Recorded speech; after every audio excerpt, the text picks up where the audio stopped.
माहौल सुबह वाला देख सकते हैं, ठंडा वा पूरा। तो मीह की अज भी संभावना बनी हुई है। डॉक्टर कहता वो बिच फस गया सीगा ते औरले गेड़े वाला माड़ा जिहा, उदों फिर लड़ जा बिच मूहरे इकट्ठा कर दिंदी है। ते बाकी पट्ठियां दा काम निबेड़ता ते सानू यही झांझट जिहा हुंदा वड्डा, बाकी तो चल अंदर अंदर काम निबड़ जाना हुंदा अपना।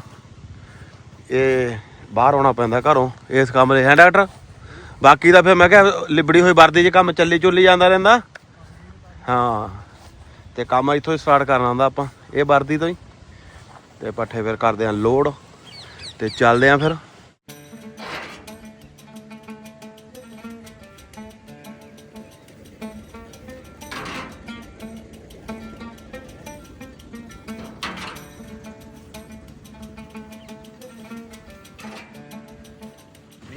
मौसम ठंडा हो गया थोड़ा जिहा, पारे च गिरावट आई है थोड़ी जी।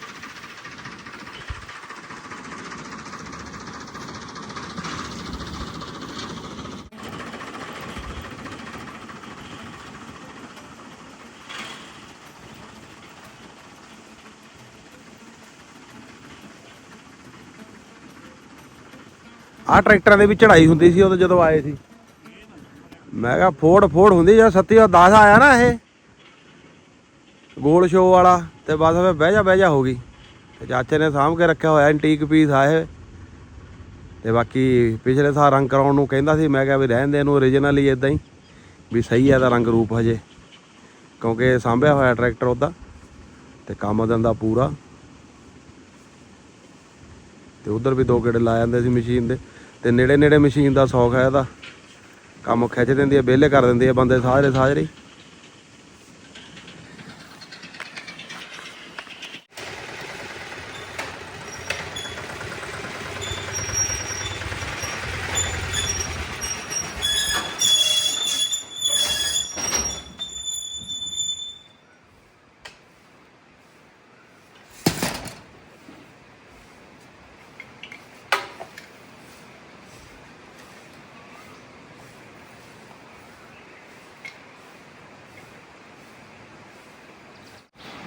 ਇੱਥੇ ਹੈਗਾ ਪਿੱਤਲ ਵਾਲਾ ਬੋਸ਼, ਤੇ ਗਰੀਸ ਇਹਨੂੰ ਕੀਤਾ ਸੀਗਾ, ਪਰ ਉੱਤੇ ਆਵਾਜ਼ ਆਉਣ ਲੱਗ ਗਈ ਇਹਦੀ, ਤੇ ਨਿੱਪਲ ਇਹਦਾ ਫੇਰ ਡਿੱਗ ਪਿਆ ਸੀਗਾ। ਤੇ ਨਿੱਪਲ ਪਏ ਆਪਣੇ ਕੋਲ, ਵੱਟ ਪੁੱਟਣਾ ਕਈ ਵਾਰੀ ਲੱਗ ਜਾਂਦਾ, ਇਹਨੂੰ ਗਰੀਸ ਕਰ ਦਿੰਦੇ ਹਾਂ ਇਕੱਲੇ ਨੂੰ। ਬਾਕੀ ਤਾਂ ਹੋਈ ਹੈ ਮਸ਼ੀਨ ਗਰੀਸ, ਉਹਦੇ ਹਫ਼ਤੇ 'ਚ ਆਪਾਂ 1 ਵਾਰੀ ਕਰਨਾ ਹੁੰਦਾ, ਕਿਉਂਕਿ ਪੱਠੇ ਆਪਣੇ ਥੋੜ੍ਹੇ ਹੀ ਆ।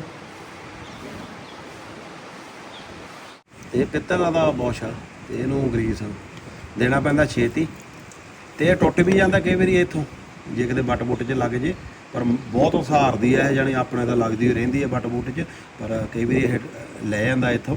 ਤੇ ਬੋਸ਼ ਇਹ ਬਹੁਤ ਸਿਰੇ ਆ, ਤੇ ਆਪਣੇ ਚੱਲਦਾ ਨਾਲ ਦਾ ਹੀ। ਤੇ ਗਰੀਸ ਨਿਕਲਿਆ ਕਿ ਇਹ 'ਚੋਂ ਕੱਢ ਦੇਣਾ ਹੁੰਦਾ ਆਪਾਂ ਪੁਰਾਣਾ ਜਿਹਾ, ਤੇ ਕੰਮ ਸੈੱਟ। ਆਵਾਜ਼ ਕਰਨ ਲੱਗ ਗਿਆ, ਚੀਕ ਜੀ ਮਾਰ ਲੱਗ ਜਾਂਦਾ ਹੁੰਦਾ ਜੇ ਇਹ ਪ੍ਰੋਬਲਮ ਆ ਜੇ। ਗਰੀਸ ਆਪਾਂ ਇਹਨੂੰ ਮਾਰਿਆ ਸੀਗਾ, ਤੇ ਨਹੀਂ ਤਾਂ ਇਹ 2-3 ਹਫ਼ਤੇ ਕੱਢ ਦਿੰਦਾ ਹੁੰਦਾ ਜੇ ਆਪਾਂ ਨਾ ਵੀ ਮਾਰੀਏ, ਪਰ ਜਿਵੇਂ ਆਪਾਂ ਨੂੰ ਪੱਠੇ ਥੋੜ੍ਹੇ ਆ। ਪਰ ਇਹ ਫਿਰ ਜ਼ਿਆਦਾ ਬੁਸ਼ ਚੱਲਦਾ ਵਾ, ਕਹਿਣ ਦਾ ਮਤਲਬ, ਕਿਉਂਕਿ ਟਾਇਰ ਤਾਂ ਜਦੋਂ ਮਸ਼ੀਨ ਘਰੋਂ ਚੱਲਦੀ ਹੈ ਬੁਸ਼ ਫਿਰ ਕੰਮ ਕਰਨ ਲੱਗ ਜਾਂਦਾ ਉਹਦਾ।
ਮੱਕੀ ਦੇਖ ਸਕਦੇ ਆ ਆਪਣੀ, ਜਿੰਨੇ ਥਾਂ 'ਚ ਆਪਾਂ ਗੰਨਾ ਲਾਇਆ ਵਾ ਤੇ ਆਪਣੀ ਉਹ ਜਾਨੀ ਪਾਸ ਹੋ ਗਈ ਸਕੀਮ ਵੀ ਆ ਕੰਧ ਦੀ ਜਿਹੜੀ ਸ਼ੈਡੋ ਆ ਨਾ ਇਹਦੇ ਨਾਲ ਹਵਾ ਘੁੰਮਦੀ ਨਹੀਂਗੀ।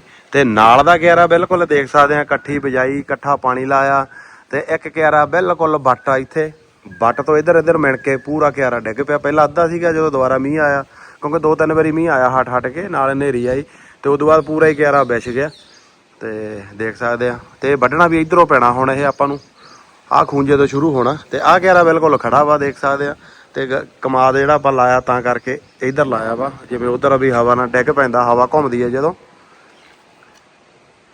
ਤੇ ਹਾਲਾਤ ਦੇਖ ਸਕਦੇ ਆ ਮੱਕੀ ਦੇ, ਤੇ ਚੱਲੂਗੀ ਥੋੜੇ ਦਿਨਾਂ ਤਾਈਂ।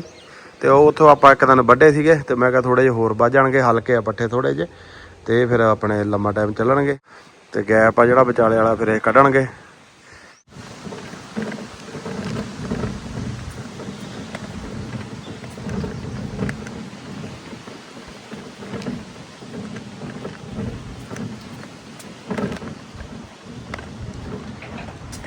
ਇਹ ਨਾਲੀ ਆਪਣੀ ਕੱਲ ਦੀ ਕੱਟੀ ਹੋਈ ਸੀ ਤੇ ਇੱਧਰ ਘਾਹ ਫੂਸ ਜਿਹਾ ਕਾਫੀ ਸੀਗਾ ਤੇ ਕੈਮਰਾ ਅੰਦਰ ਪਿਆ ਸੀ ਆਪਣਾ, ਇਹ ਸੀਨ ਰਹਿ ਗਿਆ ਤੇ ਗੰਦ ਮੰਦ ਜਿਹਾ ਚੱਕ ਤਾ ਘੇਰਾ ਤੇ ਘਾਹ ਜਿਹਾ ਵੀ ਘੇਰਾ ਛੈਲ ਤਾਂ ਨਾਲ ਨਾਲ। ਤੇ ਹੁਣ ਬਾਰਿਸ਼ ਦਾ ਟਾਈਮ ਆ ਤੇ ਫਿਰ ਫਸ ਜਾਂਦਾ ਇਹ 'ਚ ਮਿੱਟੀ ਘੱਟ, ਤੇ ਇੱਧਰਲਾ ਪਾਸਾ ਰਹਿ ਗਿਆ ਚੱਕਣ ਵਾਲਾ ਤੇ ਫਿਰ ਚੱਕਦੇ ਆ।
Not